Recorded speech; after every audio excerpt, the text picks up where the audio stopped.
All right, good evening. We're going to start another journal club, week 2, and we are still in the innate immune system, so we want to talk about innate immunity. We also want to talk about receptors, and so to do that, I'm going to do a little bit of an introduction. This will be part 1. We're going to get to the paper eventually, but first, this is all talking about receptors, what they respond to, and their results that they have inside the cell. We'll talk about a specific response when we get to the paper. Before that, let's talk about the general things. There are interactions in the innate immune system that involve receptors. They're on the outside of cells, and so they will recognize patterns that are on microbes. These are innate patterns, patterns on a lot of different microbes, and also patterns that microbes can evolve to avoid. But it works pretty well for most microbes because they can only evolve so much, and these work pretty well as a first line of defense. So really you have receptors involved in 4 different areas, or we're going to divide it into 3 different areas and then application. The pattern recognition receptors, cell migration, so cells moving from one to another depends on receptors, and then we're going to talk specifically about interleukin receptor interactions, and because those are proteins, I want to tell you a bit about the protein biochemistry. And then finally we'll have a case study involving an intracellular molecule called NEMO that's connected to a very vivid manifestation of this intracellular problem. It gets presented in the patient in a very unique way. And it's helpful as a medical professional to be able to see that. And then we'll get to the journal club. So we'll get there eventually, but I do want to lay the groundwork for this. It's really important to say that there's these pattern recognition receptors. They're kind of one of the primary keystones of innate immunity. And you know that innate immunity is going to be to something very common in bacteria that's not very common in humans. And so these kind of receptors, you've got dozens of them, of different types, and they're found on all sorts of different cells because wherever you have a cell that might run into a bacterium, you just want a quick kind of check. If there's something obvious that makes a bacterium different from a human, you'll have a receptor for it.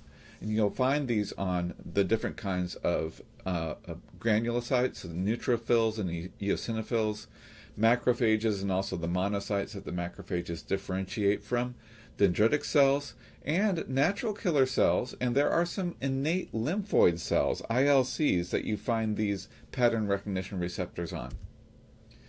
Remember, these are hardwired to bind bacterial molecules, so there are 6 families of them, and they're on the cell surface. They can also be inside the cells. Now think a little bit about that. Why would they need to be inside the cells? I'll let you think about that. So, if you thought about the fact that these are on phagocytic cells, they are the bacteria might have been chewed up by the cell. They might be inside the cell, and it might be useful to respond to bacteria inside the cell. And also, there are some antivirals, and viruses reproduce inside the cell. And so there's going to be a lot of virus inside a cell sometimes, and that's why you would want to have things inside the cell. Phagocytosis on the one hand for bacteria, and viral replication on the other hand. So pattern recognition receptors, they recognize patterns. And there's another acronym, pathogen-associated molecular patterns, called PAMPs. And this is just something immunologists say. It's useful for you to know what it is.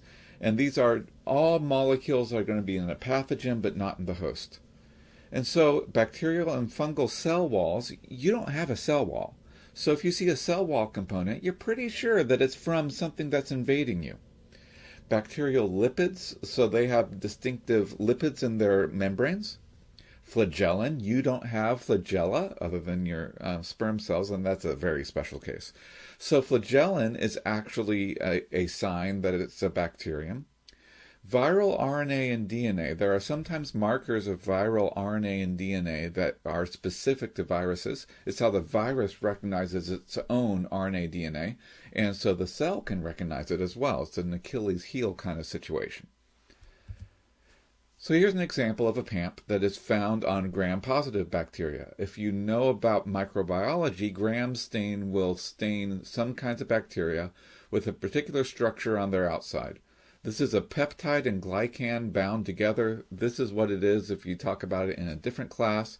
And it makes this structure, this green and blue structure, all on the outside of a bacteria, all part of its cell wall, which we don't even have cell walls. So if you see this molecule or if you see this structure, then you know it's got to be a bacterium. And so we have a receptor that binds to that. There's other things. These are things that if you know biochemistry, these should look a little weird to you because they don't really look like the things we talk about in biochemistry. They are specific to microbes. So there's this lipopolysaccharide, which is a multi-chained lipid, and that just looks weird. This is found in bacteria a lot, and in fact, it can provoke an immune response in you that is so intense, it will actually cause your immune system to go haywire in some cases.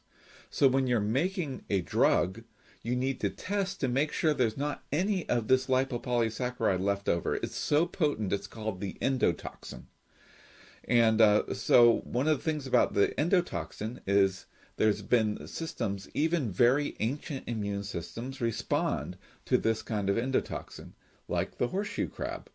It turns out the horseshoe crab has such a good system for recognizing this endotoxin that we still use it in the lab today. We will take horseshoe crab blood and we'll actually throw a new drug prep at it. And if it coagulates, then you have you have a problem with an endotoxin. If it doesn't coagulate, you know it's endotoxin free, and therefore you know if you give it to a patient, it won't have this endotoxin in it that would cause an arching immune response. These will cause fever. These are just very potent things, and your immune system can overreact to them. And so it's actually an important part of the drug industry to test with horseshoe crab blood to see if there's endotoxins in any kind of new prep. Here's another thing at the bottom, the teichoic acid, which is lipoteichoic acid.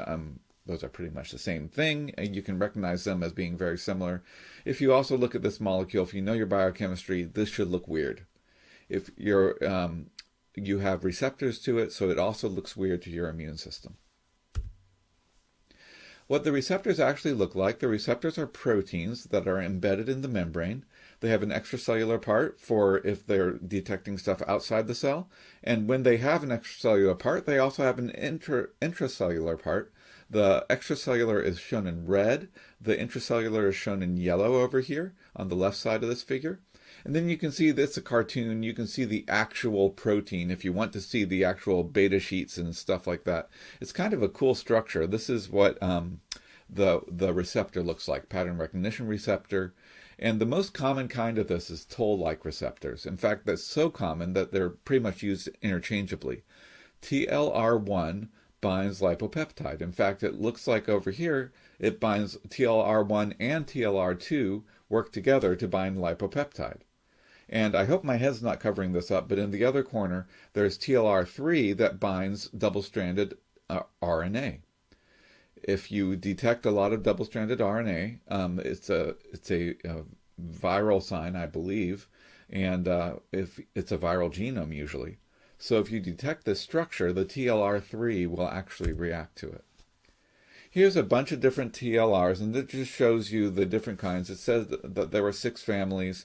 I'm not going to quiz you on the specific families, so just know the examples that we showed on the previous slide and know that there are other examples. The important thing about this is not the individual TLRs, but the fact that there's 2 kinds. There's kinds on the plasma membrane and there's kinds on endosomes and lysosomes. And these ones look sort of upside down because the endosome and lysosome, you want to have the receptor in the endosome side, and then the cytoplasmic side will be the signaling side. So I like how they're shown upside down here. And viruses love to hang out in endosomes, lysosomes. And that's why you have a lot of viral single-stranded or double-stranded RNA or proteins. A lot of viral detection will go on in the endosomes through toll-like receptors that are constantly looking for that. On the other hand, if you look at the plasma membrane ones, they're much more diverse. And you can see there are ones that are for particular diseases, like toxoplasma will react with one toll-like receptor, bacterial flagellin will react with another one, and gram-positive, polysaccharide, the peptidoglycan that we talked about, will interact with a particular one. The only other thing to take away from this is the fact that, look at them, they're all dimers. All of these have two chains that are sort of like two question marks, like joined together. And just know that about the way that toll-like receptors work. They're pattern recognition receptors. They are found plasma membrane and endosomes, and they will detect the different things that will help you survive. So toll-like receptors and their ligands, here's a chart. Again, this is too much detail for you to remember, but I want you to see we do have very well-defined specificities for these, and they will detect all sorts of things, viruses, bacteria, trypanosomes, yeasts. There's all sorts of things that these will react to. And they're pretty much constant for the whole species. They don't vary that much because these are constant features of the bacteria, of the pathogen. So what happens inside the cell once a toll-like receptor is activated? Well, it will cause a number of signaling pathways to take place, and the exact nature of the signaling is more of a topic for cell biology or another class rather than immunology. But I want you to see two important things about this figure. On the left side, I want you to see the NF-kappa B. NF-kB, it's a red protein on that side.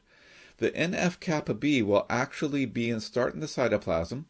When the toll-like receptor happens, it will send the NF-kappa B to the nucleus to actually transcribe DNA, including inflammatory, pro-inflammatory interleukins and cytokines. Basically, this is how one of the ways in which an inflammatory response is started and cytokines are made is through the one important protein, the red protein NF-kappa B. And it goes from cytoplasm to nucleus. Then on the other side of the screen, and again, I hope my head's not covering this up too much, but I think you can see it, there's what looks like a little starfish kind of shape. This is a bunch of proteins that come together, and they form a protein complex called the inflammasome. That's a great name. The name is also at the top if my head is covering it up. And what the inflammasome will do is it will activate the whole cell, and it will also lead to interleukin 1 beta. That's one of our three main cytokines we talked about. So just see that there's the pro-inflammatory interleukin is sort of in a precursor mode. When a toll-like receptor is activated, you'll end up with an inflammasome being assembled. The inflammasome is also downstream of NF-kappa B. So let's put these all in order. Toll-like receptor, NF-kappa B goes to nucleus. Nucleus makes genes. The genes assemble into an inflammasome. The inflammasome makes proteases that will chop up an inactive precursor to interleukin 1 beta, and that will make the active pro-inflammatory cytokine that will then flood your whole system. It's a very nice system. So the outcomes, remember that you have tons of different cells and tons of different toll-like receptors. Each cell will have its own specialty that's going to have its own type of toll-like receptors. It'll go to a certain place, and it's really complex. We haven't quite figured it out why a particular toll receptor is here with this particular signaling cascade inside the cell. And there's, of course, different DNA that can be expressed. Basically, there's a whole lot of variation in this system. And that's why we cover it at a pretty high level here. You're going to increase the antimicrobial peptides and proteins, including enzymes that will make antivirals, and we'll talk about one of those with the Journal Club. It will increase the phagocytic activity if you have a phagocytic cell, and it will reinforce the barriers. You'll produce more mucus. Your junctions will tighten up, because in these cases you want to keep the more invaders out. So you kind of raise the drawbridge, lower the portcullis, things like that. And the biggest thing is, when you get sick, you get mucus. Well, that's signaling cascades that's going on and producing the mucus. So production of chemokines and cytokines, we talked about that, and those will attract more white blood cells. They'll have inflammation itself, the 4 regular signs of it, and antiviral defenses, and we'll have a journal club about that. So that's the major thing that goes on. Activation, inflammation is continued by receptor engagement. There are also receptors that mediate cell migration. For these cells are moving from one place to another. How do they know where to go? Well, there's a receptor that sort of glues them in and pulls them into where they need to go. So the process of extravasation, and I'm not sure if I'm saying it right, but I'm not going to judge you on how you say it. You just need to know the word. There's diapedesis and there's transmigration going on. So what do each of those mean? If you look at the bottom of the cell, you have 4 steps where the cell is in the blood and it's rolling along the epithelium. And then it's activated when it reaches a point where it needs to do something. So it will arrest. So it will become activated, then it will arrest. That means it will stop rolling and it will adhere. There will be a lot of receptors that basically pull it down to the endothelium. Then there's going to be the diapedesis, which is going to be where it squeezes through the junctions of the cell. It has a special mechanism for this, and the one word you need to know is the diapedesis word. So the endothelial cells themselves have to be activated in order to make the holes for this, the white blood cell to squeeze through. And the important thing is it's kind of a vivid image. You can imagine them rolling along because that's literally what they do. They roll along the endothelium, and there are like little receptors that help them roll. Then once they get activated, there's receptors that glue them down, and then they have other receptors that help them undergo diapedesis. Here's what some of these molecules look like, and there's 2 names to look for. Cell adhesion molecules, so they're called CAMs, or sometimes ICAMs. If you see CAMs, you know cell adhesion is what's going on. And then you can also have ones called integrins. Now, CAMs, for example, CAMs will be like lectins. We've already talked about lectin as a general word for a protein that binds sugars. So if you have, you can have cell adhesion molecules that are on one side that is actually a sugar. It's a polysaccharide. And on the other side, you have a lectin that will bind the sugar. And some of these are called cell-lectins, and that's easy to remember because lectin is included in cell-lectin. It's kind of cool. So a cell-lectin will bind through its lectin domain to a sugar, and that will be one of those pairs of interactions between these cells that will help the cell migration happen in the proper stages. Then you can have proteins binding proteins. And so you can have proteins that are called integrins, and they will bind these other CAMs that are proteins. So some CAMs can be mucin-like. So they can be polysaccharide or peptidoglycan or some combination. And some can be all protein. You have a blue one is the IG superfamily CAMs. And of course, this is one of those things where it gets really diverse, which CAM is on which cell and when it's activated and things like that. In general, when CAMs need to stop, they will express higher affinity. So they'll have tighter binding. They'll activate and they'll put higher affinity CAMs on their surface. And that's physically what will stop them. It's like having more little grabbers to grab onto the endothelium. And there will be a chemokine gradient. In other words, it will get stronger and stronger, and it will keep pulling the cell in, so it will home in on an infection site. Basically, the cells will follow the chemokines until the chemokines get more and more concentrated because the infection site is producing all the chemokines. And so if you keep going in the increasing concentration direction, eventually you'll get to the infection site. And here's a picture of it. So we've had pictures like this before. There are neutrophils shown in green and red, and there's monocytes. So the neutrophils and monocytes are green and red. And you see how they're swarming. It even looks like little bees forming a little ball. There's cytokines being produced by the tissue damage, and once one set of cytokines is produced, it attracts other ones. They produce more cytokines, they attract more. And you can see how it's all they're all crowding together. It's a system that works really well. And so we just want to look at these because a lot of these are protein-protein interactions, and I'm a protein chemist. I want to think about how we can use protein chemistry to look at these and maybe even improve them. There's redesign projects that will be involved because we can redesign proteins. So one of the areas of protein design is to study these interleukin receptor interactions. Just remember this works in the case where you have cytokines and their receptors. They're both proteins, and cytokines are all proteins, so a pro-inflammatory cytokine, when it binds its receptor, you have inflammation.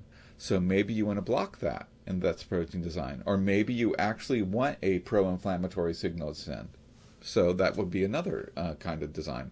There are drugs that are based on cytokines, remember. So the two ways we can do this, we can do direct protein design, which is hard, but it's getting easier, and David Baker just won the Nobel Prize for it, as I keep saying, because I'm really proud of him.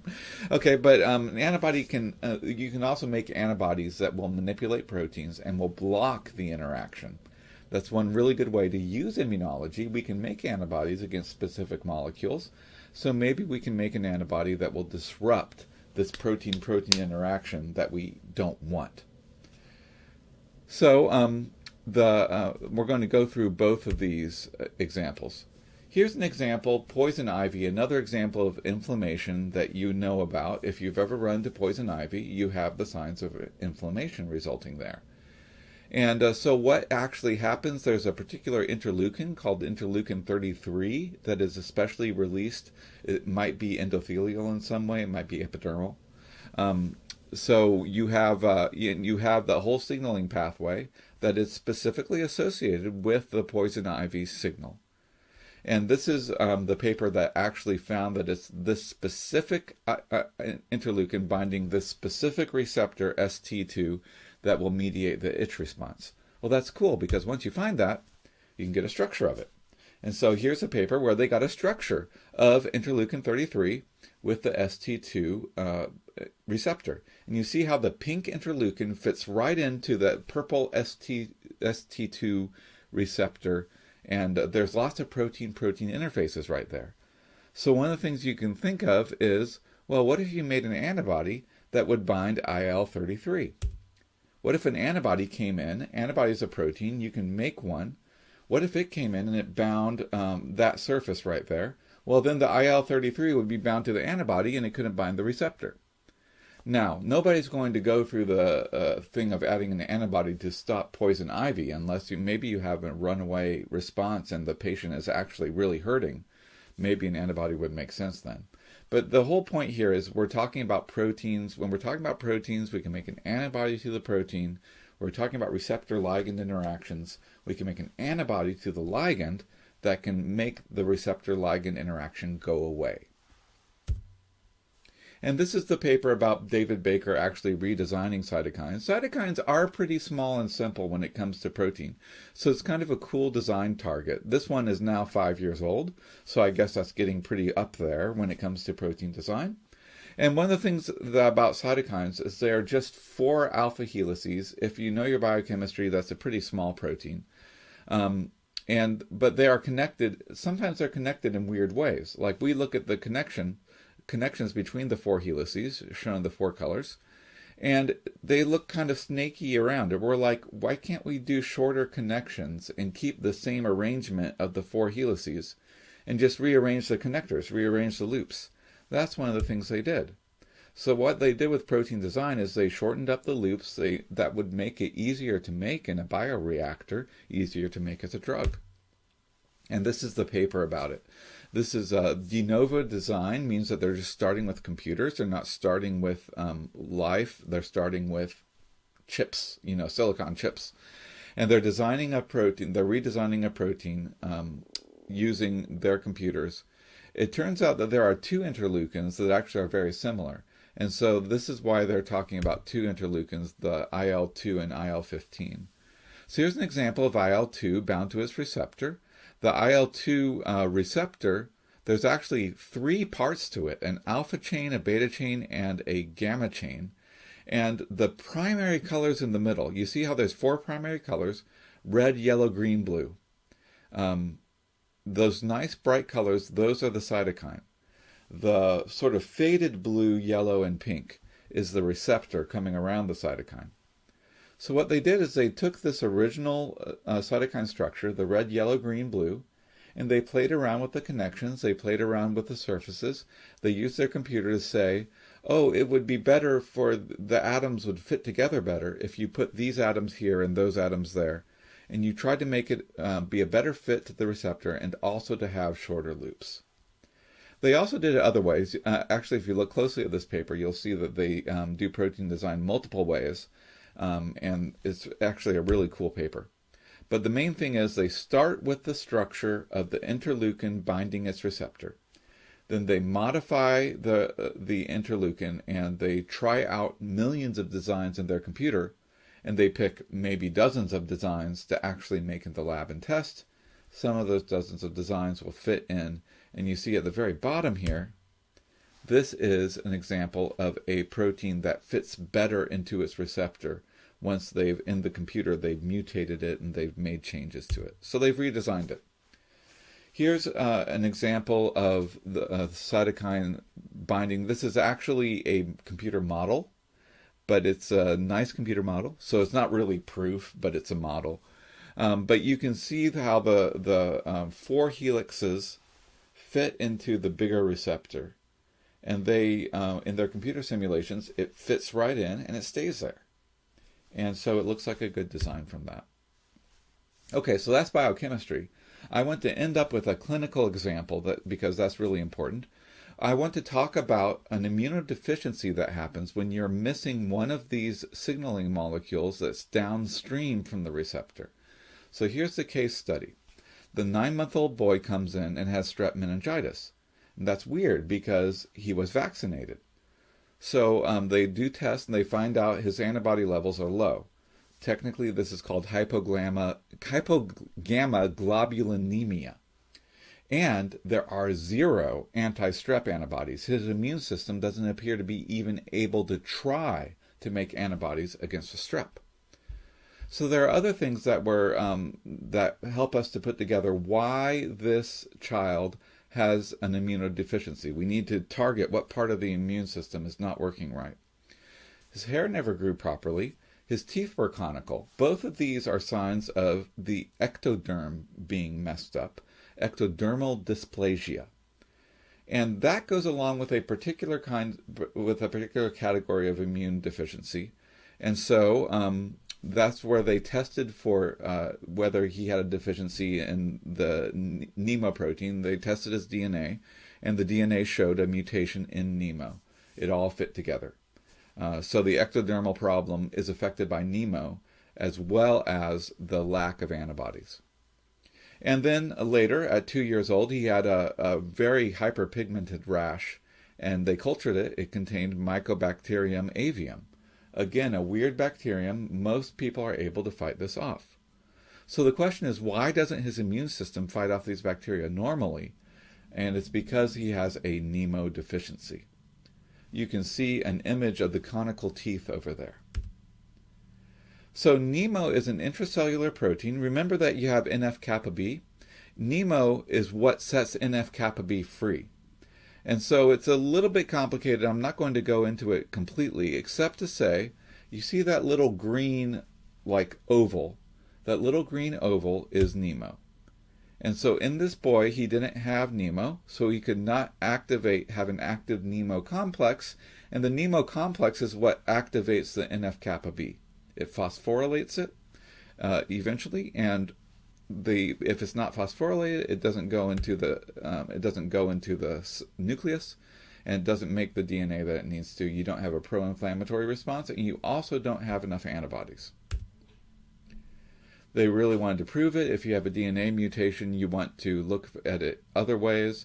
But this is a scientific experiment where they actually looked at B cells that should have NF-kappa B being activated, but the B cells without NEMO, if you look on the left, it's B cells without NEMO and B cells with NEMO. Actually, this is not with and without NEMO. This is with and without activating the pathway that includes NEMO.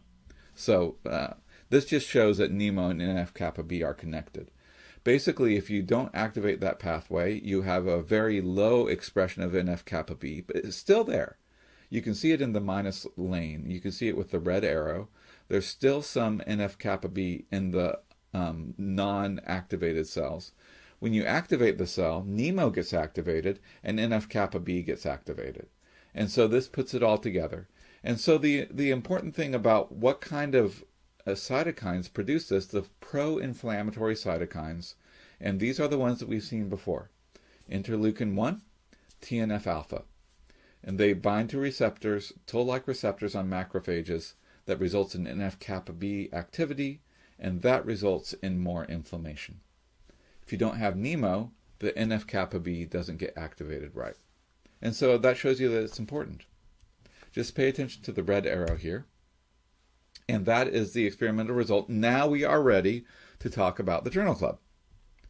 So I will take a little break. That's been half an hour. And we will get back to the Journal Club. It should be just 15 minutes. We'll see if I can get it done.